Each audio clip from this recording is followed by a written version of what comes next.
Mr. President of the United Nations General Assembly, Mr. Secretary General, Head of the State and Government, Excellencies, I am honored to address you today on behalf of the Filipino people on the 75th anniversary of the United Nations.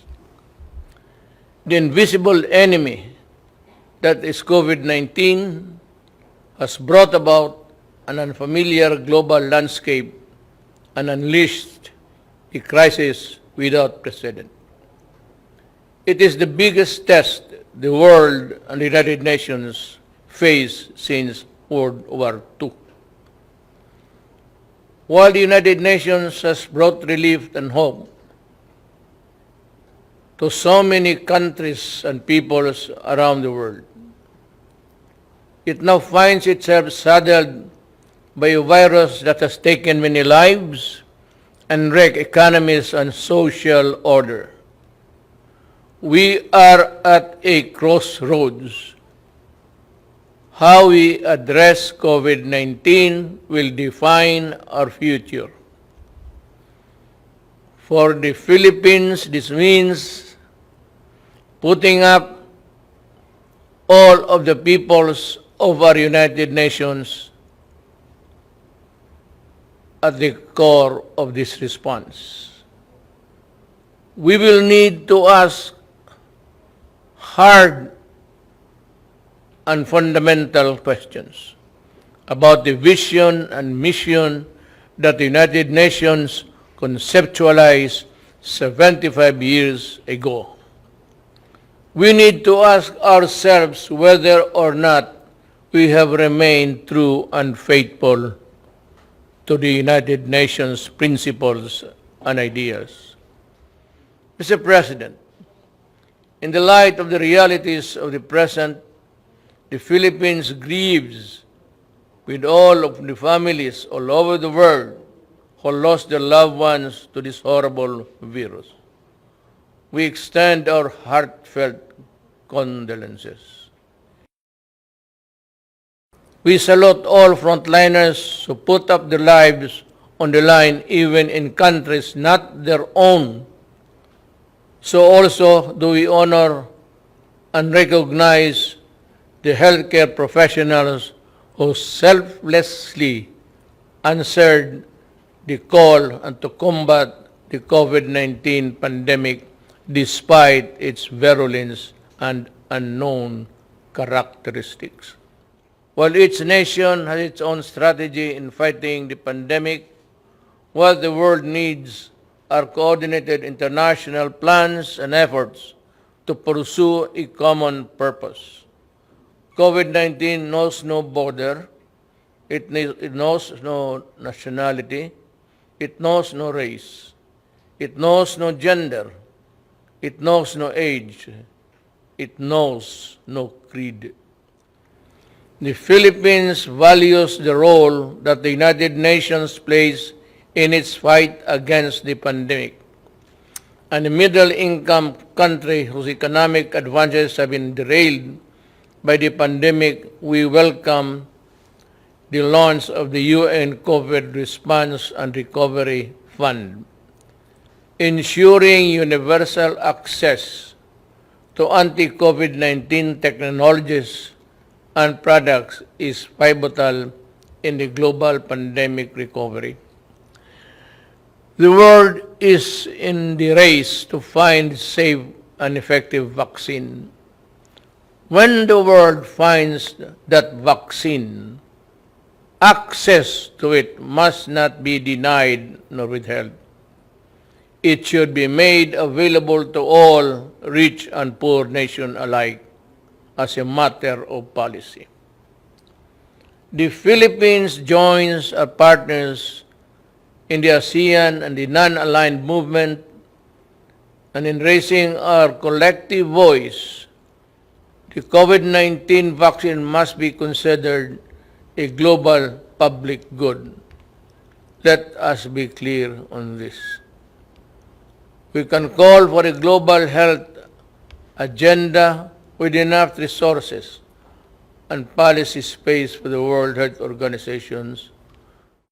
We need a WHO that is quick to coordinate and quicker to respond.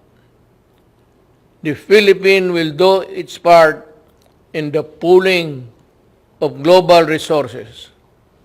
Our health workers are among the best. Mr. President, just as we needed stability and confidence because of the pandemic, geopolitical tensions continue to rise. Escalating tensions benefit no one. The new flashpoints heighten fears and tend to tear peoples apart. When elephants fight, it is the grass that gets trampled flat. Given the size and military might of the contenders, we can only imagine and be aghast at the terrible toll on human life and property that shall be inflicted if the world war deteriorates into a real war of nuclear weapons and missiles. I therefore call on the stakeholders in the South China Sea, the Korean Peninsula, the Middle East, and Africa. If we cannot be friends as yet, then in God's name, let us not hate each other too much.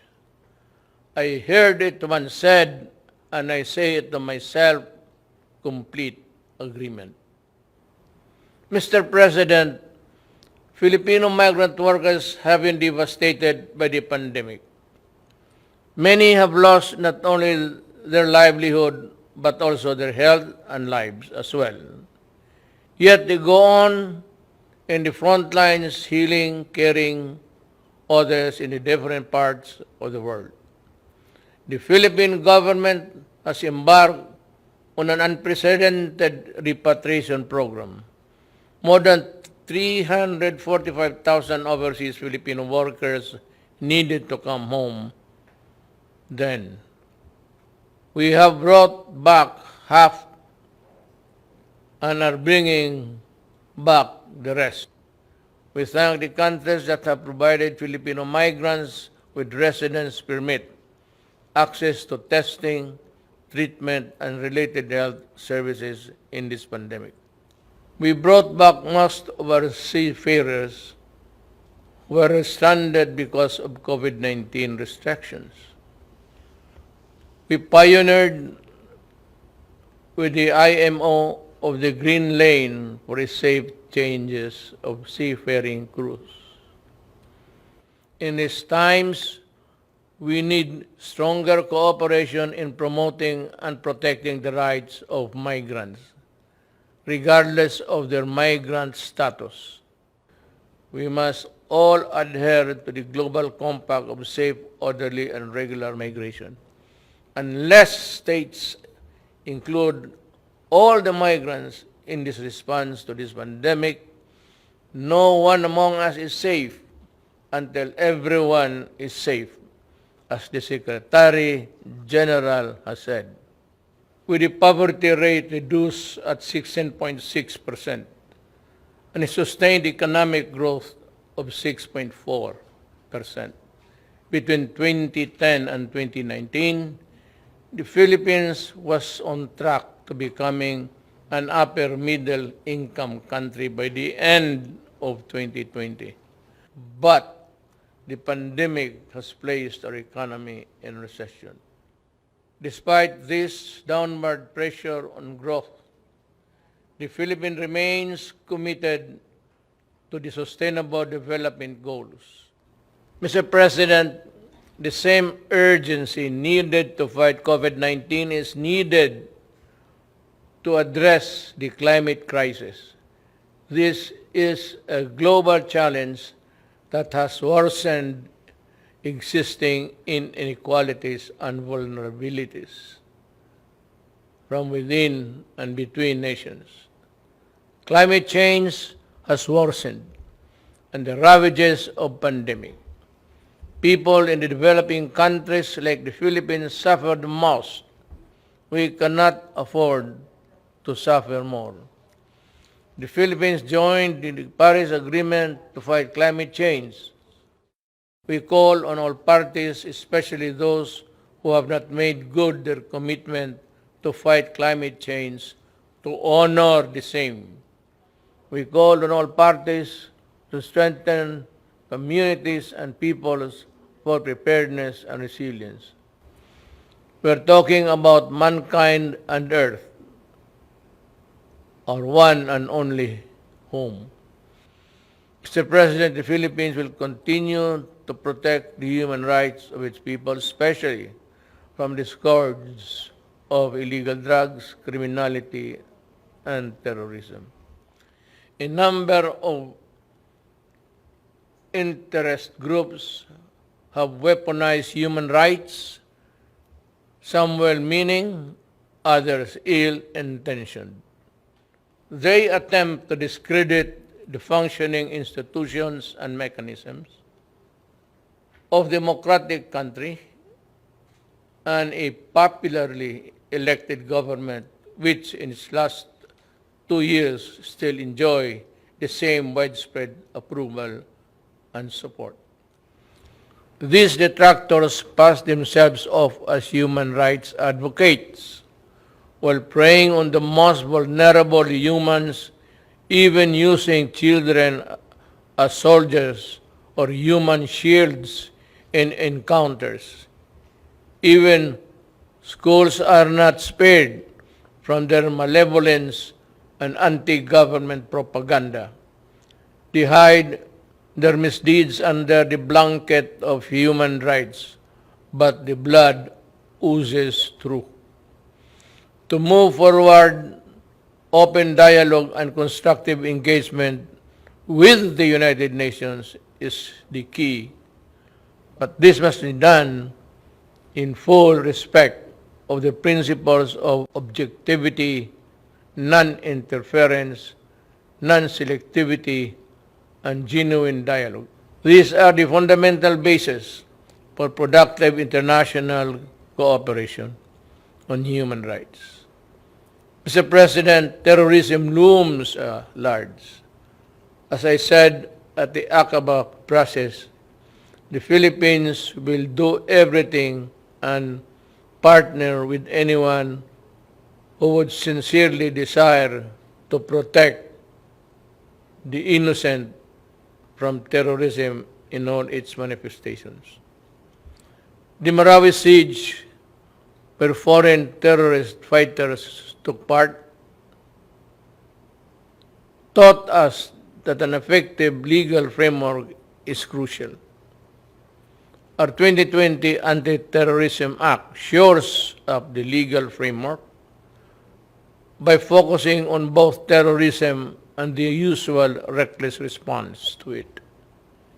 Its enactment was done pursuant to our commitment and the strict adherence to the relevant Security Council resolution and the UN Global Counter-Terrorism Strategy.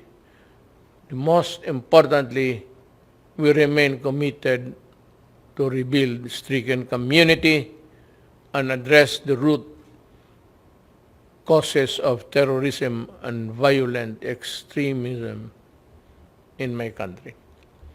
We must remain mindful of our obligation and commitment to the Charter of the United Nations, and as amplified by the 1982 Manila Declaration on the peaceful settlement of international disputes, the Philippines affirms that commitment in the South China Sea in accordance with UNCLOS and the 2016 Arbitral Award.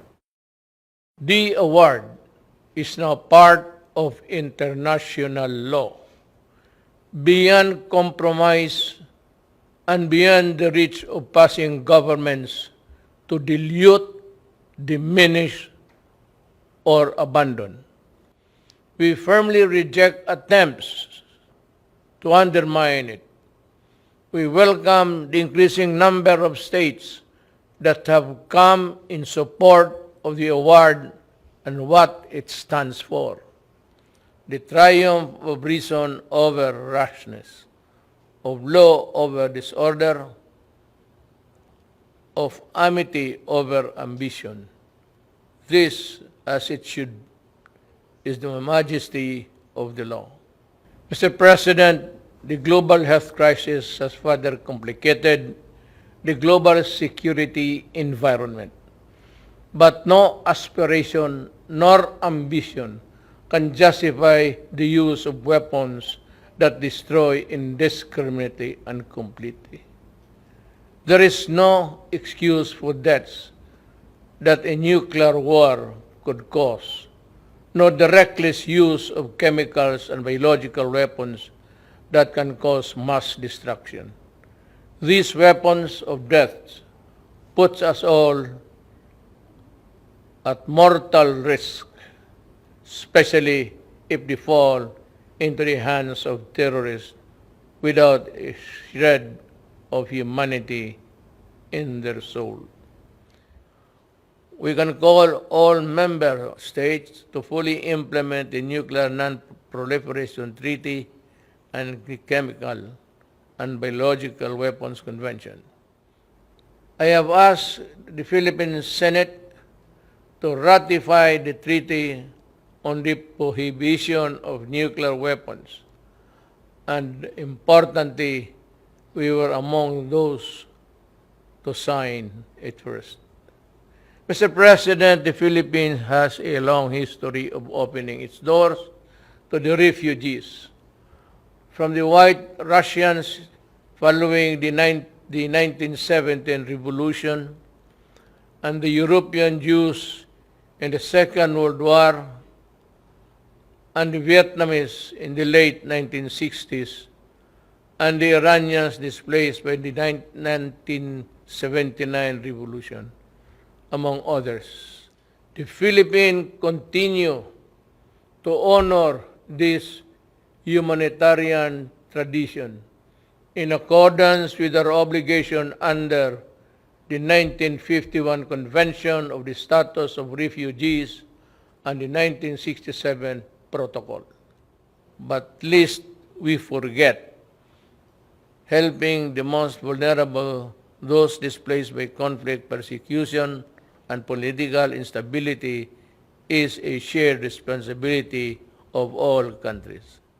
As I have said many times, the doors of the Philippines are open, as they have always been, to everyone fleeing for safety, such as the Rohingyas. In the face of mounting refugee crisis worldwide, let us work together towards ending the conflicts and conditions that force people to flee their homes. Mr. President, as our societies become more diverse yet interdependent, social cohesion issues come to the fore.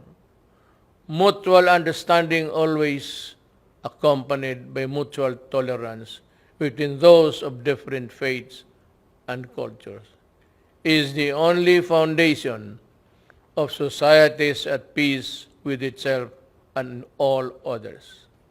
Finally, I express gratitude to the gallant peacekeepers, including our own, who advance the cause of peace in the most difficult situations. From the Golan Heights in the Middle East to Liberia in West Africa, Filipino peacekeepers put themselves in the front line between the vulnerable and those who seek harm. We are committed to increasing Philippine footprint in UN peacekeeping operation with increased participation of women. Again, Mr. President, to defeat COVID-19 pandemic and other challenges, We must work with seamless unity, which demands complete mutual trust and the conviction that we will win or lose together. We cannot bring back the dead, but we can spare the living, and we can build back better, healthier, and more prosperous and just societies. To this end, we rededicate ourselves to the multilateralism. The UN remains humanity's essential organization, but it is only as effective as we make it. To make significant changes, we need to be bold. We need the same collective courage that finally made the United Nations a reality 75 years ago. We need to act on long-standing recommendations to improve the Security Council's composition and the working together and working methods, to strengthen the role of the General Assembly, and to streamline the processes and the operation of the UN. Indeed, to be ready for the new global normal, it cannot be business as usual for the UN. Let us empower the UN, reform it to meet the challenges of today and tomorrow. Let us strengthen it so it can fully deliver its mandate to maintain peace and security, uphold justice and human rights, and promote freedom and social progress for all. After all, we are the United Nations. Thank you.